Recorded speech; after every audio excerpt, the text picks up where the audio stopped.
സ്മൃതി, നമ്മൾ 300 MP-മാരുടെ പ്രകടനം അടുത്ത കാലത്തെങ്ങും കണ്ടിട്ടേയില്ല രാജ്യ തലസ്ഥാനത്ത്.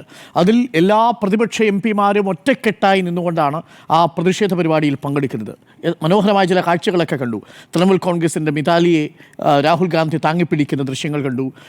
മുഹുവ മൊയ്ത്ര ബാരിക്കേഡിന് മുകളിൽ ചാടുന്ന ദൃശ്യങ്ങൾ കണ്ടു.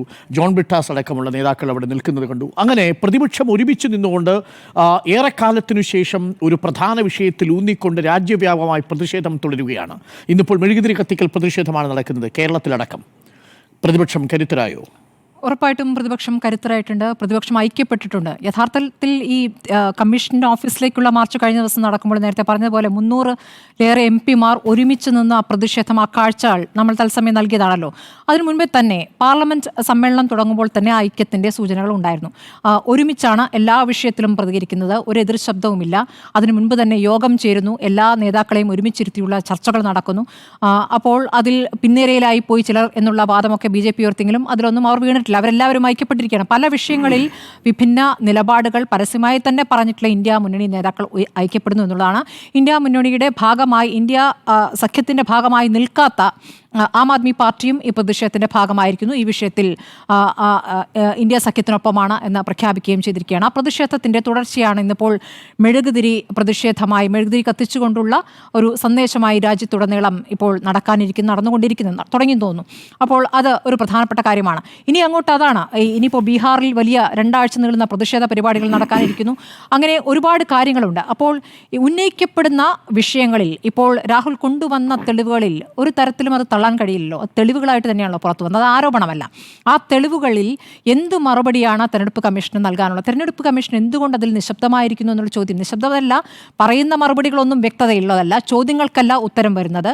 അപ്പോൾ തെരഞ്ഞെടുപ്പ് കമ്മീഷൻ ചോദ്യങ്ങൾക്ക് ഉത്തരം തരുന്നില്ലല്ലോ എന്നുള്ള കാര്യം സുപ്രീം കോടതി പോലും ചോദിക്കുന്നൊരവസ്ഥയിലേക്കാണ്. സുപ്രീം കോടതിയോട് പോലും തെരഞ്ഞെടുപ്പ് കമ്മീഷൻ മറുപടി പറയാത്തൊരു ഘട്ടത്തിലൂടെയാണ് നമ്മൾ കടന്നു പോകുന്നത്. ബീഹാർ വോട്ടർ പട്ടികയുമായി ബന്ധപ്പെട്ട് മരിച്ചെന്ന് കാട്ടി ഒഴിവാക്കി 22 ലക്ഷം പേരുടെ പട്ടിക പുറത്തുവിടാത്തതെന്ത് എന്ന് കോടതി ചോദിക്കുകയാണ്. അത്തരം ചോദ്യങ്ങൾക്കൊന്നും കൃത്യമായ മറുപടി കിട്ടിയിട്ടില്ല. അപ്പോൾ സുപ്രീം കോടതി ഇന്ന് നടത്തിയ പരാമർശങ്ങൾ, മരിച്ചവരെ കണ്ടെത്തി ഒഴിവാക്കാൻ എന്ത് സംവിധാനമാണ് ഉപയോഗിച്ചെന്ന് കോടതി ചോദിക്കുകയാണ്. ജീവിച്ചിരിക്കുന്നവരെ മരിച്ചെന്ന് കാട്ടി ഒഴിവാക്കിയെന്ന ഹർജിക്കാരുടെ ആക്ഷേപം ഗൗരവതരം എന്ന് പറയുകയാണ്. കഴിഞ്ഞ ദിവസം മരിച്ചു എന്ന് കരുതിയ 3 പേരെ കൊണ്ടാണല്ലോ യോഗേന്ദ്ര യാദവ് എത്തിയത്. അപ്പോൾ അതൊരു പ്രധാനപ്പെട്ട തെളിവായി കോടതിയും കാണുകയാണ്. അപ്പോൾ തിരഞ്ഞെടുപ്പ് കമ്മീഷൻ ചോദ്യങ്ങൾക്ക് ഉത്തരം നൽകുന്നില്ല എന്നുള്ളത് നമ്മുടെ മുന്നിലെ യാഥാർത്ഥ്യമാണ്. മറിച്ച് തിരിച്ച് എന്താണ് സംഭവിക്കുന്നത്?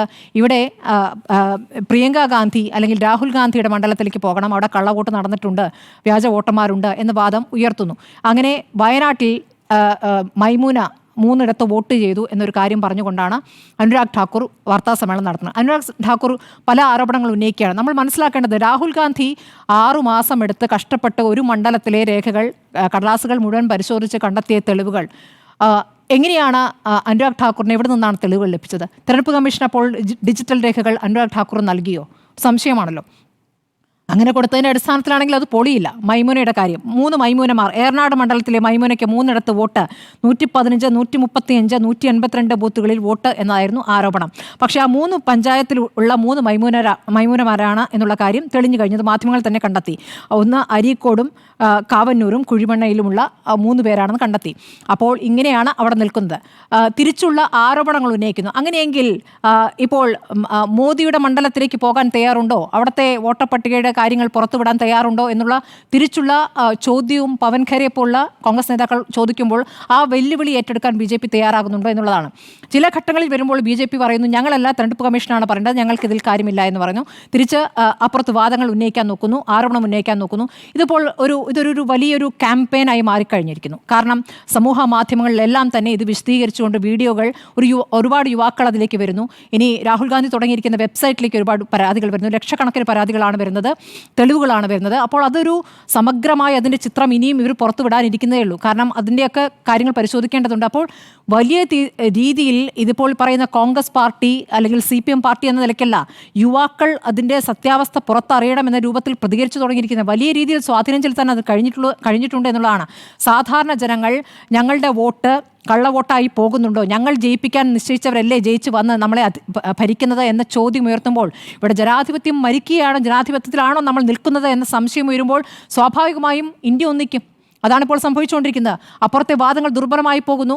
ഇപ്പോൾ തെരഞ്ഞെടുപ്പ് കമ്മീഷൻ ഇപ്പോൾ രാഹുൽ ഉന്നയിച്ച കാര്യങ്ങൾ അല്ലെങ്കിൽ രാഹുൽ കൊണ്ടുവന്ന തെളിവുകൾ അതേക്കുറിച്ച് അറിയില്ല എന്ന് സുപ്രീം കോടതി പറയുന്നു. അത് ഒരു വാദത്തിനിടയിലാണ് പ്രശാന്ത് ഭൂഷൺ അത് ഉന്നയിച്ചത്. അപ്പോൾ ഞാൻ അറിഞ്ഞിട്ടില്ല എന്ന് പറഞ്ഞു. അത് ഒരു അത്ഭുതകരമായ കാര്യമാണ്, എന്തുകൊണ്ട് അത് അറിഞ്ഞില്ല എന്നുള്ളത്. ഏതായാലും പക്ഷേ ഇപ്പോൾ ബീഹാറുമായി ബന്ധപ്പെട്ട് വോട്ടർ പട്ടികയുമായി ബന്ധപ്പെട്ട് വന്നിരിക്കുന്ന കാര്യങ്ങളിൽ സുപ്രീം കോടതിയിൽ നിന്ന് സുപ്രധാന ചോദ്യങ്ങൾ തെരഞ്ഞെടുപ്പ് കമ്മീഷനിലേക്ക് വരുന്നുണ്ട്. തെരഞ്ഞെടുപ്പ് കമ്മീഷൻ ഇപ്പോൾ സംശയത്തിന്റെ നിഴലിലാണ് എന്ന കാര്യത്തിൽ ഒരു തർക്കവുമില്ല.